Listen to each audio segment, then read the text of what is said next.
வணக்கம், welcome back to PV traders. கோல்டுனுடைய rate நாளுக்கு நாள் வந்து இன்க்ரீஸ் ஆகி மேல் நோக்கி போயிட்டுருக்கு. ஸோ மக்களை பொறுத்த வரைக்கும் அது ஒரு இப்போ எட்டாக்கனியாகவே இருக்குது. தங்கத்தில் வந்து வாங்கும் பொழுது கவனிக்க வேண்டிய முக்கியமான விஷயங்கள் என்ன, அதில் வந்து எத்தனை வெரைட்டியில் கோல்டு வந்துட்டுருக்கு, பிஏஎஸ்னா என்ன, ஹால்மார்க்னா என்ன, தங்கம் வாங்கும் பொழுது எப்படி ஏமாறாமல் இருக்கிறது, ஃபைனலாக இப்போ தங்கம் வாங்குறதுக்கு சரியான சமயமா இல்லை கோல்டு ETF மாதிரி இன்வெஸ்ட்மெண்ட் பண்ணலாமா அப்படின்றத இந்த வீடியோவில் பார்க்க போகிறோம். அதுக்கு முன்னாடி நம்ம சேனலை சப்ஸ்கிரைப் பண்ணலைன்னா சப்ஸ்கிரைப் பண்ணி வச்சுக்கோங்க. இதில் stock market related information, pre market, post market, personal finance, அது மாதிரி நிறைய யூஸ்ஃபுல்லான கண்டென்ட்லாம் போஸ்ட் பண்ணிட்டு இருக்கோம். உங்களுக்கு யூஸ்ஃபுல்லாக இருக்கும். ஃபஸ்ட்டு பிஐஎஸ்னா என்ன, ஹால்மார்க்னா என்ன அப்படின்னு பார்ப்போம். பிஐஎஸ் அப்படின்னு சொல்கிறது வந்து பியர் ஆஃப் இந்தியன் ஸ்டாண்டர்ட். அதாவது வந்து இந்தியன் கவர்மெண்ட் வந்து தங்கத்தினோட பியூரிட்டிக்கு கொடுக்கக்கூடிய ஒரு ஸ்டாண்டர்டு தான் வந்து பிஏஎஸ் அப்படின்னு சொல்லுவோம். ஹால்மார்க்ன்றது அவங்க கொடுக்கக்கூடிய ஸ்டாம்ப், அதாவது பிஏஎஸ் கொடுக்கக்கூடிய ஸ்டாம்ப் தான் வந்து ஹால்மார்க் அப்படின்னு சொல்லுவோம். கோல்டுடைய பியூரிட்டியை பேஸ் பண்ணி நிறைய டைப்பாக பிரிக்கலாம். 24 கேரட் அதனுடைய ப்ரைஸ், அதாவது இன்னைய ப்ரைஸ் பார்த்தீங்கன்னாக்கா 14,900 ப்ளஸ் இருக்குது. 22 கேரட் பார்த்தீங்கன்னாக்கா அதை விட கம்மி 13,712 இருக்குது. 18 கேரட் பார்த்தீங்கன்னாக்கா ரெண்டையோடவே கம்மி 11,200 ப்ளஸ் இருக்குது. கோல்டுடைய கேரட் வந்து குறையும் பொழுது அதனுடைய ப்ரைஸும் வந்து குறையுது. அதுக்கு காரணம் என்ன அப்படின்னு பார்த்தீங்கன்னாக்கா, கோல்டோடு அவங்க ஆட் பண்ணக்கூடிய அதர் மெட்டல்ஸ்னுடைய பர்சன்டேஜை பேஸ் பண்ணி தான் அதை கால்குலேட் பண்ணுவாங்க. கோல்டு ப்ளஸ் அதர் மெட்டல்னுடைய மிக்ஸினுடைய ரேஷியோ பேஸ் பண்ணி தான் இந்த கேரட்ஸ்னுடைய கால்குலேஷன் இருக்கும். அதனால தான் அதில் நீங்கள் ரேட் வேரியேஷன் பார்க்கலாம். இப்போ நீங்கள் வந்து 24 கேரட் தங்கம் அப்படின்னு சொல்லி கேள்விப்பட்டிருப்பீங்க.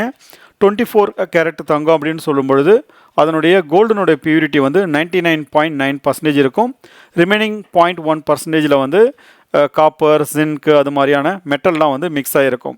ஸோ இது வந்து ஹால்மார்க் ரேட் படி பார்த்தீங்கன்னாக்கா 999 அப்படின்னு சொல்லுவாங்க. இப்போ நீங்கள் கோல்டு வாங்குறீங்க அப்படின்னு சொன்னாக்கா நீங்கள் அதில் வந்து இப்போ நீங்கள் இந்த பிக்சரில் பார்த்தீங்கன்னா கூட பார்க்கலாம், 999 அப்படின்னு போட்டிருப்பாங்க. ஃபைன் கோல்டு 999 அப்படின்னு சொல்கிறது அதுதான் வந்து அதனுடைய பியூரிட்டியை காட்டக்கூடியது, அதாவது ஹால்மார்க்கினுடைய ஸ்டாம்பை வந்து காட்டக்கூடியது. 24 கேரட் அப்படின்னு சொல்லும்பொழுது அது ரொம்ப சாஃப்டாக இருக்கும். ஏன்னா அதில் வந்து கோல்டு மட்டுமே இருக்கும், அதில் மதர் மெட்டல்ஸ்லாம் வந்து ரொம்ப கம்மியாக இருக்கும், அதாவது 0.1% தான் இருக்கும் அப்படின்றதுனால. ஸோ அதனால் வந்து இது வந்து ஒரு காயின்ஸாவோ அல்லது பார்ஸாவோ தான் யூஸ் பண்ணுவாங்க. ஸோ இதை வந்து கோல்டு ஜுவல்லரிஸ்லாம் செய்கிறதுக்கு வந்து இது வந்து ஃப்ளெக்சிபிளாக இருக்காது. இதை இன்வெஸ்ட்மெண்ட்டுக்கு தான் பயன்படுத்துவாங்க. அதுக்கடுத்தது 22 கேரட் பற்றி கேள்விப்பட்டிருப்பீங்க. 22 கேரட் அப்படின்னு சொல்லும்பொழுது அதனோட பியூரிட்டி வந்து 91.6%. 91.6% வந்து அதில் கோல்டு இருக்கும்.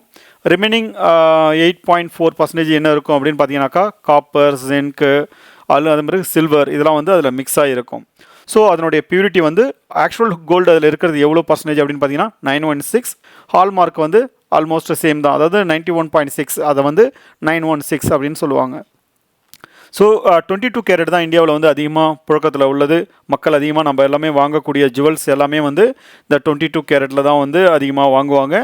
ஸோ இது வந்து வெட்டிங் அல்லது வந்து ஒரு ஃபங்க்ஷன், அப்போ இந்தியாவை பொறுத்த வரைக்கும் மேஜராக வந்து எந்த ஒரு ஃபங்க்ஷன்னாலுமே கோல்டு கொடுக்கறது வந்து ஒரு வழக்கமாக இருக்குது. ஸோ அதுக்கெல்லாம் யூஸ் பண்ணக்கூடியது இந்த 22 கேரட் தான். இந்தியாவில் வந்து அதிகமாக பழக்கத்தில் இருக்கிறதும் இதுதான்.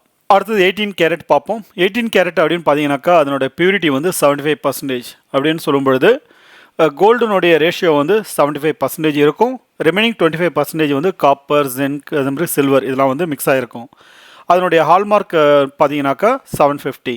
இப்போ நீங்கள் ஒரு கோல்டு வாங்குறீங்க, அதில் வந்து பிஐஎஸ்னுடைய ஹால்மார்க் வந்து 750 அப்படி இருக்குதுன்னு சொன்னாக்கா அது 18 கேரட் கோல்டு. ஸோ இந்த கோல்டு எதுக்கு யூஸ் பண்ணுவாங்க அப்படின்னு பார்த்தீங்கன்னாக்கா இந்த டைமண்ட் ஜுவல்ஸ், அதாவது இந்தியாவில் கூட நிறைய கிடைக்குது. இந்த டைமண்ட் ஜுவல்ஸ்லாம் வந்து இந்த 18 கேரட்டில் தான் பண்ணுவாங்க. இது வந்து நார்மலாக ஒரு கேஷுவல் வியரிங்காக யூஸ் பண்ணக்கூடிய ஒரு டைமண்ட் நகைகள் தான் வந்து 18 கேரட்டில் வரும். அடுத்தது நம்ம பார்க்க போகிறது வந்து 16 கேரட். 16 கேரட்டில் வந்து 66.6% வந்து கோல்டு இருக்கும். ஸோ ரிமைனிங் பர்சன்டேஜ் பார்த்தீங்கன்னாக்கா அதர் மெட்டல்ஸ்லாம் வந்து அதில் மிக்ஸ் பண்ணியிருப்பாங்க. ஸோ இதுவும் வந்து ஹார்டாக இருக்கும். அட் த சேம் டைம் இதனுடைய பிஎஸ்னுடைய ஹால்மார்க் என்ன அப்படின்னு பார்த்தீங்கன்னாக்கா 666. ஸோ இது வந்து பட்ஜெட்டட் ஜுவல்லரி அப்படின்றதுனால ஒரு கேஷுவல் வேரிங்க்கு வந்து இதை யூஸ் பண்ணுவாங்க. இந்தியாவை பொறுத்த வரைக்கும் 16 கேரட்லாம் வந்து ரொம்ப அதிகமாக யூஸ் பண்ணுறது கிடையாது. ஸோ இது ஃபாரின் கண்ட்ரீஸில் வந்து அதிகமாக யூஸ் பண்ணுறாங்க, அதாவது ஏஷியன் கண்ட்ரீஸில் வந்து அதிகமாக யூஸ் பண்ணுறாங்க. இந்தியாவை பொறுத்த வரைக்கும் இதனுடைய யூசேஜ் வந்து ரொம்ப கம்மி தான். நம்ம அடுத்து பார்க்க போகிறது 14 கேரட். 14 கேரட்னுடைய பியூரிட்டி எவ்வளோ இருக்கும் அப்படின்னு பார்த்தீங்கன்னாக்கா கோல்டு வந்து 58.5% இருக்கும். ரிமைனிங் வந்து அதர் மெட்டல்ஸ். இது வந்து ஒரு பட்ஜெட்டட் ஜுவல்லரி அப்படின்னு சொல்கிறதுனால உங்களுக்கு வந்து கேஷுவல் வியரிங்க்கு வந்து இது யூஸ் பண்ணுவாங்க. பட் இந்தியாவை பொறுத்த வரைக்கும் இதனோட யூசேஜ் வந்து ரொம்ப கம்மி தான். ஸோ இது வந்து மிடில் ஈஸ்ட் கண்ட்ரியில் வந்து அதர் கண்ட்ரீஸில் வந்து யூஸ் பண்ணுறாங்க. இந்தியாவை பொறுத்த வரைக்கும் இதனுடைய யூசேஜ் வந்து ரொம்ப கம்மி. அடுத்தது நம்ம பார்க்க போகிறது டன் கேரட். டன் கேரட் அப்படின்னு சொல்லும்போது அதனோட பியூரிட்டி 41.7% இருக்கும். ஸோ அதனுடைய ஹால்மார்க் வந்து 417. இது பட்ஜெட்டட் ஜுவல்லரி அப்படின்றதுனால ஒரு கேஷுவல் வேரிங்க்கு வந்து யூஸ் பண்ணுவாங்க. இந்தியாவை பொறுத்த வரைக்கும் டன் கேரட் ஜுவல்ஸ் வந்து அதிகமாக யூஸில் கிடையாது. இதையும் வந்து ஃபாரின் கண்ட்ரீஸில் தான் வந்து யூஸ் பண்ணுறாங்க.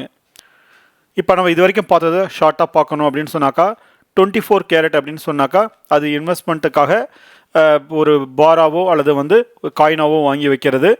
அதுக்கு அடுத்தது பார்த்தீங்கன்னாக்கா 22 கேரட் அதுதான் வந்து நம்ம வீட்டுக்கு யூஸ் பண்ணக்கூடிய நார்மல் ஜுவல்ஸ். அதுக்கு அடுத்தது 18 கேரட் அது டைமண்ட் கோல்டு.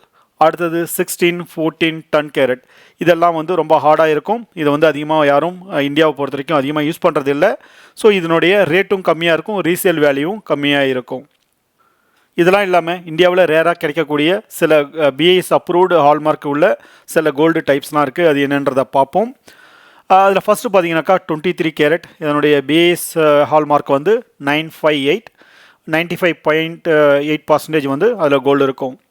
அடுத்தது 20 கேரட் அதனுடைய பிஐஎஸ் அப்படின்னு பார்த்தீங்கன்னாக்கா 83.3% வந்து அதில் கோல்டு இருக்கும்.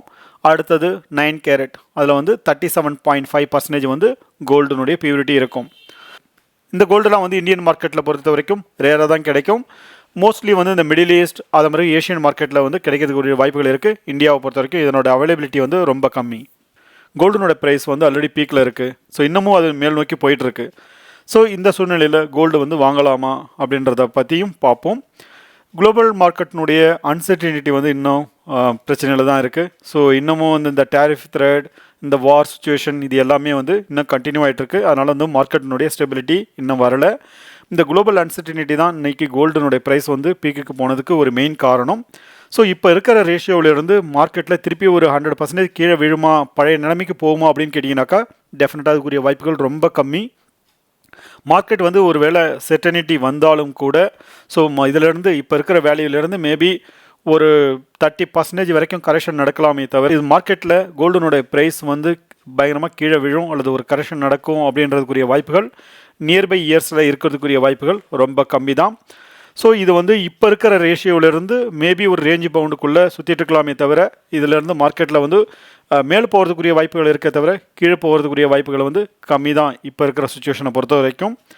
ஸோ இந்த சமயத்தில் கோல்டு வாங்கலாமா அப்படின்னு கேட்டிங்கனாக்கா ஃபிசிக்கல் கோல்டு வாங்கணும் அப்படின்னு சொன்னாக்கா இப்போ வந்து உங்கள் ஃபேமிலியில் ஒரு ஃபங்க்ஷன் இருக்குது, ஒரு மேரேஜ் இருக்குது, வேறு வழி இல்லை, இப்போ வாங்கியே ஆகணும் அப்படின்ற சுச்சுவேஷனாக இருந்ததுனாக்கா இப்போ லாஸ்ட் 1 வீக் டேட்டா அல்லது 1 மந்த் டேட்டா எடுத்து பார்த்தீங்கன்னாக்கா எப்போ அதனுடைய கோல்டுனோட ப்ரைஸ் வந்து கம்மியாக இருக்கோ ஸோ அந்த மாதிரி டேட்டில் வந்து வாங்கலாம். ஸோ இப்போ பார்த்தீங்கன்னாக்கா இப்போ கம்பேரிங் டு லாஸ்ட் 3-4 டேஸில் பார்க்கும்பொழுது கோல்டுனுடைய ரேட்டு வந்து இப்போ கம்மியாக தான் இருக்குது. ஸோ வாங்குறது இருந்தால் இது மாதிரியான டைமில் வந்து வாங்குறதுக்குரிய வாய்ப்புகள் பண்ணலாம். இல்லை நீங்கள் வந்து ஒரு இன்வெஸ்ட்மெண்ட்டுக்காக வந்து கோல்டு வாங்கணும் அப்படின்னு நினைக்கிறீங்க அப்படின்னு சொன்னாக்கா ஸ்டாக் மார்க்கெட்டில் போயிட்டு நீங்கள் ETF மாதிரியான விஷயங்களை வந்து கோல்டு பிஎஸ் அது மாதிரியான விஷயங்களை வந்து இன்வெஸ்ட்மெண்ட் பண்ணலாம். ஃபிசிக்கல் கோல்டுக்கும் ETF-க்கும் வந்து நிறைய டிஃப்ரென்ஸ் இருக்குது. ஃபிசிக்கல் கோல்டுனா நீங்கள் கோல்டை வாங்கி நீங்கள் அதை பாதுகாத்து வைக்கணும். அதன் பிறகு அதுக்கு வந்து நீங்கள் மேக்கிங் சார்ஜஸ் பண்ணணும். அதன் பிறகு எக்ஸ்ட்ரா சார்ஜஸ்லாம் இருக்குது. ஸோ நீங்கள் அதை திருப்பி ரீசேல் பண்ணும்பொழுது இந்த சார்ஜஸ்லாம் உங்களுக்கு வந்து திருப்பி கிடைக்காது. ETF-ல் நீங்கள் இன்வெஸ்ட் பண்ணுறீங்க அப்படின்னாக்கா ஒரு எதர் அது ஸ்டாக் மார்க்கெட்டாக இருந்தாலும் சரி, மியூச்சுவல் ஃபண்டாக இருந்தாலும் சரி, அதனுடைய ப்ரைஸ் நீங்கள் என்ன ப்ரைஸ் வாங்குறீங்களோ இப்போ அதிலேருந்து வந்து மார்க்கெட்டில் மேலே போச்சு அப்படின்னு சொன்னாக்கா உங்களுக்கு லாபமாக கிடைக்கும். ஒருவேளை மார்க்கெட்லேருந்து நீங்கள் வாங்கின ப்ரைஸை விட கீழே வருது அப்படின்னு சொன்னாக்கா நீங்கள் ஆவரேஜ் பண்ணிகிட்டே வரலாம். எப்போ வந்து ஒரு மார்க்கெட்டில் இப்போ நீங்கள் வாங்கின ப்ரைஸை விட மேலே போயிட்டு ஒரு பீக்குக்கு போகுதோ அதை பிறகு நீங்கள் சேல் பண்ணலாம். கோல்டுனுடைய ETF எடுத்து பார்த்தீங்கன்னாக்கா ஸோ இது வரைக்குமே வந்து ஆவரேஜாக இயர் ஆன் இயர் வந்து ஒரு நல்ல க்ரோத்தில் தான் வந்துட்டு இருக்கு. நீங்கள் ஸ்டாக் மார்க்கெட்லேயோ அல்லது மியூச்சுவல் ஃபண்ட்லேயோ நீங்கள் கோல்டு வந்து வாங்குறீங்க அல்லது எனி ஸ்டாக்ஸ் வாங்குறீங்க அப்படின்னு சொன்னாக்கா ஸோ நீங்கள் அதை விற்கும்போது அதனுடைய டேக்ஸேஷன் கண்டிப்பாக இருக்கும். டேக்ஸேஷன்றது வந்து நீங்கள் வந்து ஃபிசிக்கல் கோல்டை விற்றா கூட உங்களுக்கு அந்த டேக்ஸேஷன் வரும். ஸோ ஸ்டாக் மார்க்கெட்டில் பொறுத்த வரைக்கும் புரோக்கர் கமிஷன், அந்த பை அண்ட் செல் காஸ்ட் அது மாதிரியான அடிஷ்னல் விஷயங்கள்லாம் இருக்கும். ஸோ நீங்கள் அதை கால்குலேட் பண்ணிவிட்டு நீங்கள் வந்து அதில் இன்வெஸ்ட்மெண்ட் பண்ணலாம். இந்த வீடியோ உங்களுக்கு யூஸ்ஃபுல்லாக இருந்திருக்கும்னு நினைக்கிறேன். சப்ஸ்கிரைப் பண்ணுங்கள். Thank you very much. பாய்.